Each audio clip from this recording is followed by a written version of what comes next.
ఇంట్లో ఉన్న బంగారాన్ని విడిపించి ఆ రోజు ఆన్లైన్ రేటుకే మేము కొంటాం. Sharma gold company. మేడం ఇంతమందితో వర్క్ చేశారు కాబట్టి ఒక్కొక్కరి పేరు చెప్తాను. వాళ్ళ దగ్గర నుంచి ఏం నేర్చుకున్నారని ఒక మాటలో చెప్పండి. ఫస్ట్ సీనియర్ ఎన్టీఆర్ గారు. టైంకి రావడం. మ్మ్. తర్వాత షూటింగ్ ఉన్నా లేకపోయినా ఆ కాల్ షీట్ వరకు నా షాట్ రాలేదు, నేను వెళ్ళిపోవచ్చా,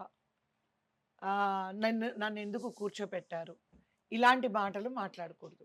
వాళ్ళు మీకు 7 అని చెప్తే 6:45కి ఉండాలి, మీరు 6 వరకు ఒప్పుకున్నారనుకోండి, 6 అయ్యి 1 మినిట్ అయిపోయినా కూడా మీరు ఎవరిని అడగక్కర్లేదు, కారు ఎక్కి మీరు వెళ్ళిపోవచ్చు.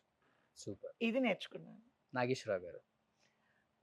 నాగేశ్వరరావు గారి దగ్గర కూడా discipline and dedication of the work చాలా. ఆయన ఇద్దరి మధ్య డిఫరెన్స్ అంటే ఏమని చెప్తారు? నాగేశ్వరరావు గారు, ఎన్టీఆర్ గారు తేడా ఏముంటుంది వాళ్ళిద్దరికి? నాగేశ్వరరావు గారితో బబ్లీగా ఉంటుంది, ఓకే, రిజర్వ్డ్ గా ఉండొచ్చు. బబ్లీగా ఎన్టీఆర్ గారి దగ్గర ఉంటుంది. ఎన్టీఆర్ గారి దగ్గర రిజర్వ్డ్. నాగేశ్వరరావు గారితో సెట్ లో ఉన్నామంటే అబ్బా ఇంకా ఫుల్ జోష్ ఉంటుంది. రామారావు గారు అంటే రిజర్వ్డ్. అక్కడ 1000 మంది ఉన్నా మీరు అనుకుంటారు అక్కడ ఎవరు లేరు అనుకుంటారు. అంత silent, calm, pin drop silent ఉంటుంది. Pin drop silent. ఈయనంతా ఇంకా జబర్దస్త్ కామెడీ. అబ్బో నాగేశ్వరరావు గారు చాలా స్వీట్, చాలా జోకులు. అన్ని కవిత గారి జోకులు. మీద ఏం జోక్ వేశారు? నా మీద నా మీద ఏం జోక్ వేశారు?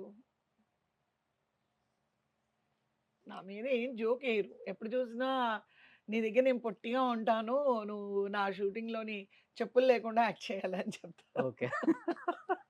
ఒక పెద్ద యాక్ట్రెస్ వచ్చినప్పుడు ఆమె ఏం చెప్పారంటే నాకు ఇప్పటికి బాగా గుర్తు, ఏమండి జీవితం అంతా బోర్ కొడుతుంది, ఎవరైనా పెంచుకుంటే బాగుండంటే, ఊకో నిన్నెవడు పెంచుకుంటాడు, ఇప్పుడు ఎవరైనా ఉంచుకుంటాడు కదా. చాలా చాలా అబ్బా చాలా హ్యూమరస్ గా ఉంటారు. అయ్యో నా చాలా హ్యూమరస్ గా ఉంటారు. ఒకరోజు నిన్నే పెళ్ళాడతా సెట్లోకి వచ్చారనమాట. సెట్లోకి నాగార్జున గారి అన్నపూర్ణ స్టూడియోస్ ఓన్ ప్రొడక్షన్ కదా. సో సెట్లోకి వచ్చినప్పుడు ఏంటి కవిత, ఆ, ఇక్కడ మొత్తం 18 మంది 28 మంది మగవాళ్ళు ఉన్నారు, అందరూ ఏంటి నీతో ఫ్లర్టింగా అని అడిగారు నన్ను. ఫ్లర్టింగా అన్నాను నేను. అది వేరే, నాకు ఈ రీఎంట్రీకి ఇలాంటి మాటలన్నీ కొత్త అనమాట నాకు. అప్పుడున్న తర్వాత ఈ రీఎంట్రీలో ఫ్లర్టింగ్ ఏంటండి అన్నాను నేను. నేను చూస్తున్నాను అప్పటి నుంచి, ఇక్కడున్న వాళ్ళు 28 మంది నిన్నే చూస్తున్నారు, మరి నువ్వెవరిని చూస్తున్నావు అన్నారు. నేను మిమ్మల్నే చూస్తున్నానండి. ఏముందిలే నా పని అయిపోయింది, నేను ముసలోడిని అయిపోయాను అని ఒకటే నవ్వు. అలాగా ఆయన సెట్లో is a very very nice person. Super. Krishna గారు, మీ లైఫ్ టర్న్ అవటానికి కారణమే కృష్ణ గారు అని చెప్తుంటారు అందరూ. అవునండి. నేను మరి ఒక కొత్త ఆర్టిస్ట్ని ఆయన హీరోయిన్గా, ఆయన సూపర్ స్టార్ పక్కన హీరోయిన్గా ఆయన యాక్సెప్ట్ చేయడం అనేది మామూలు విషయం కాదు. వరుసగా నేను 7 సినిమాలు చేశానండి. As a heroine. గ్రేట్. చాలా హ్యాపీ అండి. ఇంకోటి ఏంటంటే అందరికీ తెలుసు, ఇది మీరు అన్నట్టుగా పాతదే, నేను ఇండస్ట్రీకి రాకముందు కృష్ణ గారి డై హార్ట్ ఫ్యాన్. ఎంత డై హార్ట్ ఫ్యాన్ అంటే మీరు చెప్పలేరు. I mean you can't imagine, మీరు ఊహకు కూడా అందదు. మోసగాళ్ళకు మోసగాళ్ళు హైదరాబాద్లో వెంకటేశ్వర థియేటర్లో 100 టైమ్స్ చూసాను నేను.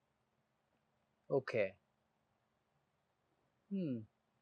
సో విజయ నిర్మల గారు, నేను విజయ నిర్మల గారి ఇంటికి వెళ్ళినప్పుడు నాకు ఒక్కసారి కృష్ణ గారిని చూడాలి అన్నాను. మా తమ్ముడుతో నరేష్ వీళ్ళంతా వెళ్ళినప్పుడు, అవునా నువ్వు ఫ్యానా? అవును, నేను 100 సార్లు మోసగాళ్ళకు మోసగాళ్ళు సినిమా చూశాను అని. అవునా, సరే నేను కల్పిస్తానులే అన్నారు. తర్వాత నేను హీరోయిన్ అయిపోయాను. ఆయనతో చుట్టాలు ఉన్నారు జాగ్రత్త ఫస్ట్ మూవీ చేశాను నేను.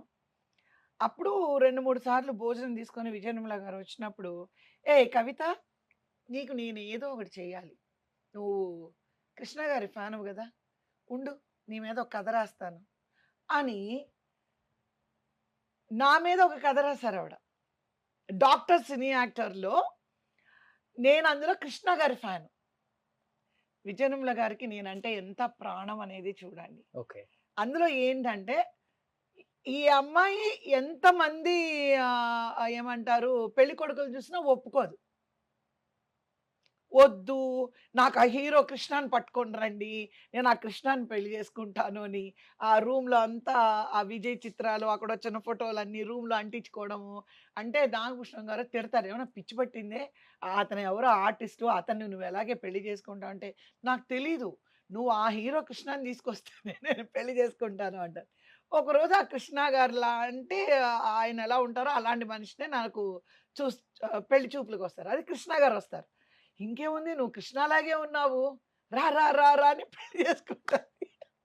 సో, ఆవిడ నేను అలా అన్నానని చెప్పి, గ్రేట్. అలాగా అలా ఒక సీన్స్ అన్నీ క్రియేట్ చేసి, సో, ఆయన్ని పెళ్లి చేసుకోవడము.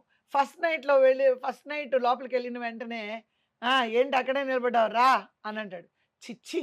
మీకే సరసం తెలీదు. ఆ హీరో కృష్ణ ఎలా పిలుస్తాడో తెలుసా? అని నాతో ఫుల్ కామెడీ చేయించారావిడ. ఇదొకటా? ఎలా పిలుస్తాడు? ఇలా కాదు. కొంచెం నవ్వు మొహం పెట్టుకొని, "రా" అనంటాడు. అవునా? సరే వచ్చి పడుకోండి. అలా కాదు.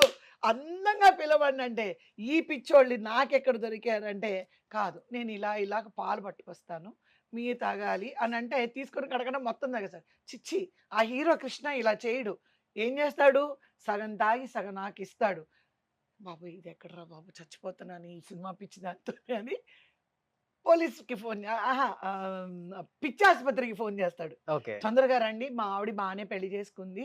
బాగానే వచ్చాము. కానీ ఫస్ట్ నైట్‌లో వచ్చేటప్పటికి తనకి పిచ్చొచ్చేసి ఎవడో హీరో కృష్ణ అంట, అదంట, ఇదంట పిచ్చొచ్చినట్టు మాట్లాడుతుంది. అనంటప్పటికి కాళ్ళ మీద పడుతది. నాకేం పిచ్చి కాదండి. అయితే నేను చెప్పినట్టు వింటావా? వింటాను. పడుకో. హ్మ్. ఇటు చూడు. అని అంటారనమాట. మీరు ఆ సినిమా చూడాలి. చూస్తాను నేను. ఒక హీరో కృష్ణ ఫ్యాను పర్సనల్ లైఫ్‌గా ఎలా ఉంటుంది అనేది విజయనిర్మల గారు గ్రేట్. సూపర్‌గా క్రియేట్ చేశారు. గ్రేట్. కృష్ణరాజు గారు. కృష్ణం వన్ రాజు వర్డ్ అబౌట్ గారు కృష్ణరాజు గారు. Is a wonderful human being. Savitramma. దేవత. సూపర్. చిరంజీవి గారు. చిరంజీవి గారు is a very best co artist. Balakrishna గారు. బాలకృష్ణ గారు very humorous and Venkatesh is a గారు. బేబీ. వెంకటేష్ గారు. వెంకటేష్ గారితో నేను వర్క్ చేయలేదు. చేయలేదా? చేయలేదు. నాగార్జున గారు. చేశాను. Very naughty. సెట్‌లో అసలు బాగా నాటీగా ఉంటారాయన. Is a very super. Good person. Super. Final గా మీ Roshan. Roshan is the best. Roshan is a very nice person.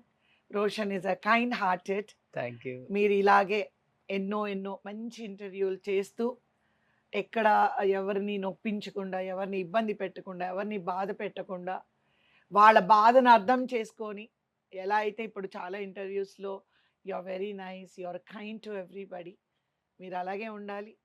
మీరు ఇంకా చక్కగా ఎన్నో ఇంటర్వ్యూస్ చేయాలని నేను ఆశిస్తున్నాను. Thank you. ఇలా ఈరోజు నిజంగా మీరు ఆహ్, మీరందరిని అభిమానిస్తారు. సీనియర్ ఆర్టిస్టులకి మీరు చాలా గౌరవం ఇస్తారు.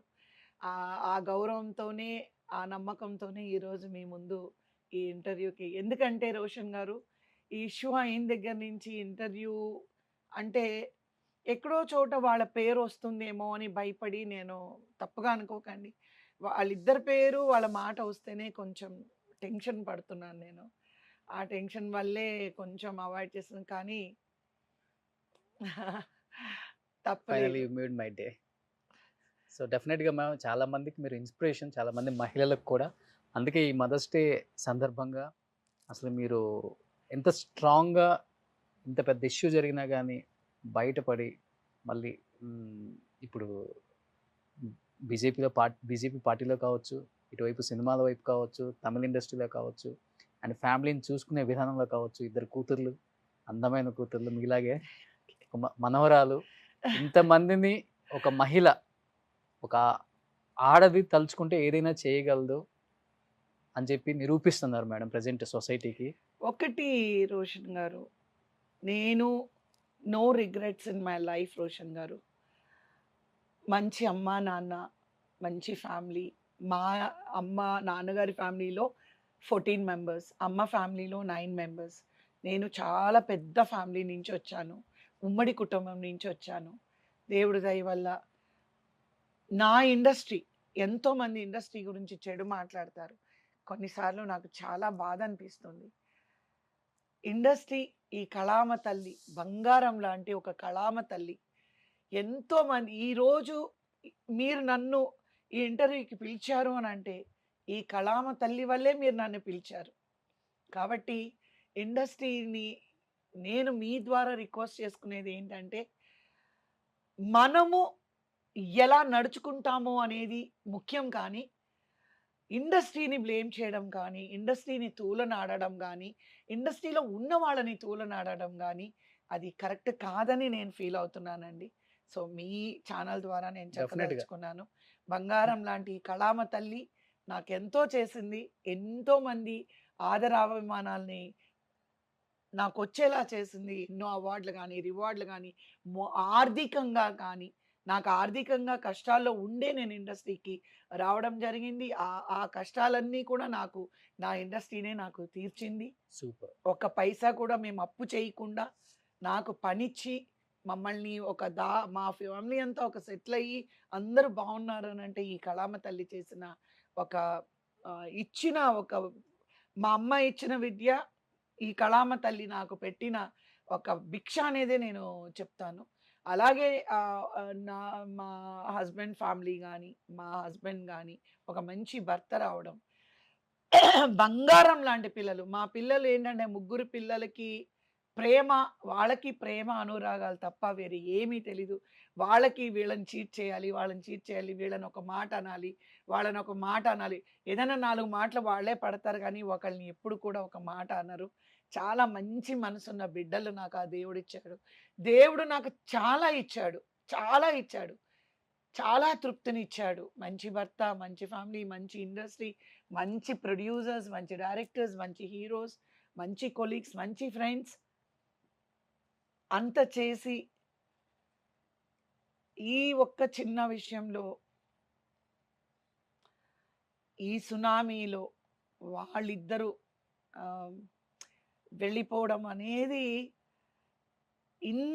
ఇంత ప్రపంచాన్ని ఇచ్చి ఈ సునామీలో వాళ్ళిద్దరిని తీసుకెళ్ళిపోవడం అనేది అది మాటలకి అందని ఒక ఇదండి.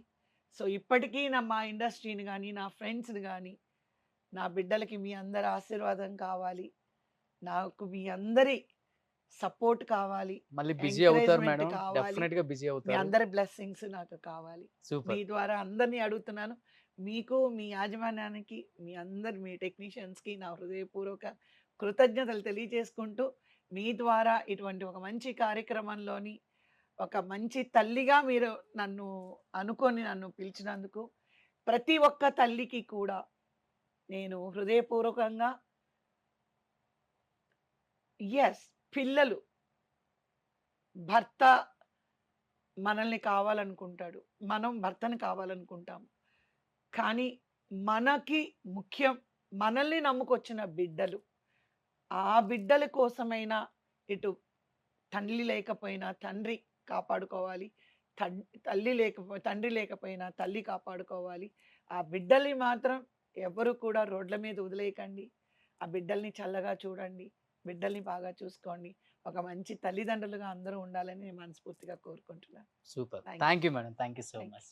సుమన్ టీవీలో మీ పర్సనల్ అండ్ బిజినెస్ ప్రమోషన్స్ కోసం కింది నెంబర్కి కాంటాక్ట్ చేయండి.